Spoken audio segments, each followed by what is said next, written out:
It's the Joel Shit Show featuring Joel Shit.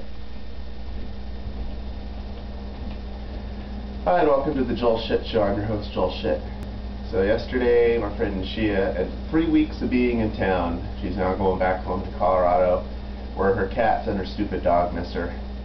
And we went for a walk to lunch with some of her other co-workers, and we had a grand old time.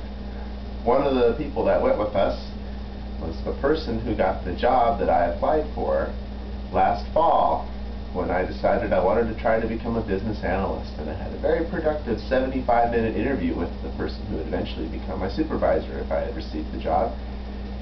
And all this glowing, oh, this should be no problem, I'll be getting in touch with you. Never heard from him again. Story of everyone's life.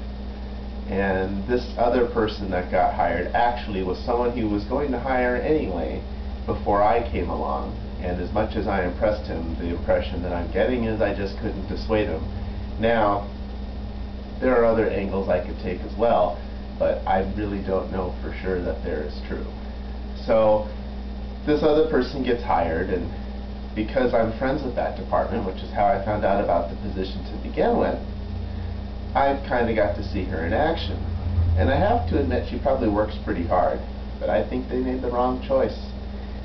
You need to be able to joke with people, and I don't mean like Don Imus humor. I mean you need to be able to be witty, and you need the other person to be able to understand it.